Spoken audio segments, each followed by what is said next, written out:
With the magic of Christmas entering the hearts of so many children, it truly is a special time of year. And while I'm too old for Santa to visit me, I know that there are many of my younger viewers who are counting the days, hours and minutes until they get to open their presents from the jolly man in a red suit.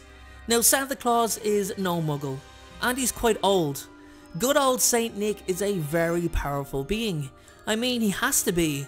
Who else can travel the entire globe delivering so many gifts in 24 hours? So what is Santa Claus? Is he a wizard? Surely he must have some magical background giving his notoriety and fame.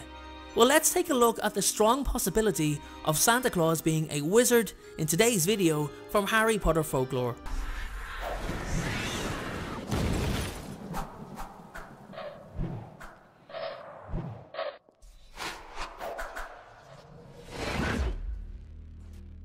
Now guys, this theory isn't exactly brand new. It's been going around for about 2 to 3 years, however I've found it's been summarised on many sites and the original post by the Sorting Sombrero on Reddit has been deleted along with his account.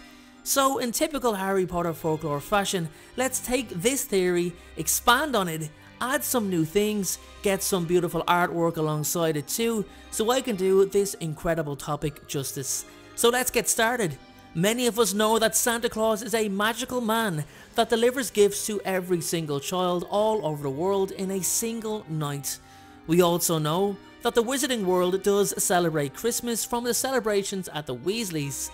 Now, Santa Claus derives from the name Saint Nicholas, a 4th century man or wizard who became famous for giving gifts to the poor on the 24th and 25th of December each year. Now, it's said that after his death, the tradition was continued, and as the centuries passed by, it developed, changed and inspired more traditions than ever before. Now that's if he died. If he was a wizard, well, it would make him the oldest wizard to have ever lived, with knowledge of spells and magic that must be long lost to the current magical society that exists today. How could he have lived for so long? Impossible? Certainly not, as it's been proven before, although by quite horrendous methods, that immortality is achievable. Now, I don't want to spend too much time talking about Horcruxes on what is supposed to be a happy video, but just remember that they are unnatural, unfavoured and unapproved. It's cheating against the law or circle of life, but it does prove that there is a limbo, that there is an afterlife. There is some way to achieve or be granted immortality if the reason, like delivering gifts to every single child in existence, is good enough. My point is, if Lord Voldemort achieved it unnaturally, then surely there's another way for the right reason. There's also the similarity of the name Nicholas. Now yes, Nicholas is a name that isn't exactly uncommon, but it's quite coincidental that there's not just one, but 2 Nicholases who are apparently immortal. We've got Saint Nicholas or Santa Claus, and we've also got Nicholas Flamel. Same person or 2 different people? Well, Nicholas Flamel is close to 700 years old, but Saint Nicholas is a 4th century man. So how can this work?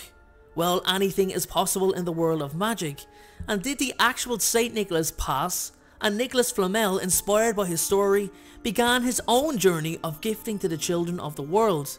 It's entirely possible. Let's look at it deeper. Nicholas Flamel is close to 700 years old.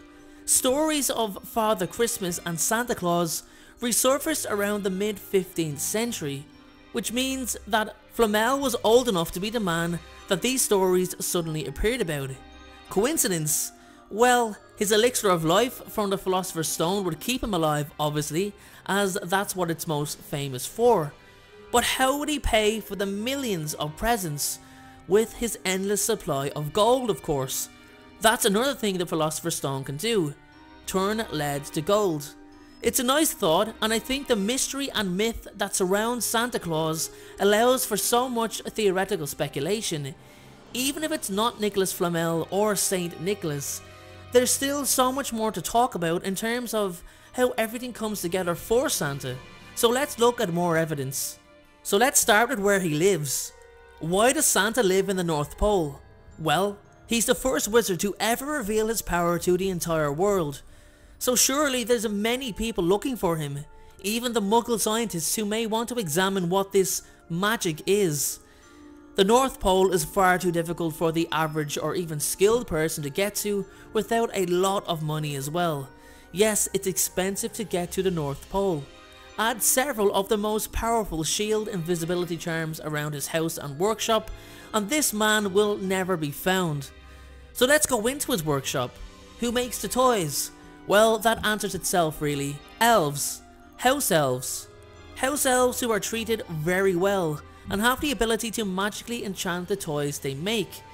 If the child is good, they get a toy they asked for. If the child has been naughty, then they get coal. However, the coal will change to a toy if the child's behaviour improves, but it will change back to coal if the child reverts to misbehaving. Basically, as long as you're good and kind, you get to keep your toys. If you're not good and kind, your toys turn to coal. So, does a Santa use a magical sleigh? Well, it's possible. After all, Beauxbatons have a magical flying carriage led by magical flying horses. There's so many magical animals, and reindeer should not be ruled out.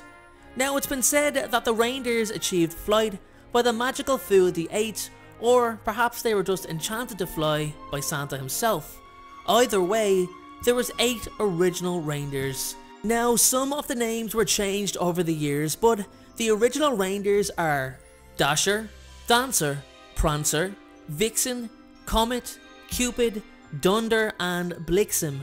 Dunder and Blixen were often pronounced or changed to Donner and Blitzen. There was no Rudolph originally. Rudolph was added in. Why? With millions of gifts on a sleigh full of positive, happy energy, and also the night itself being a joyous occasion, Dementors were eventually attracted to Santa's sleigh, looking for their feed. Rudolph could have actually been Santa's stag Patronus that led the other real reindeers and gave protection from the soul-sucking creatures.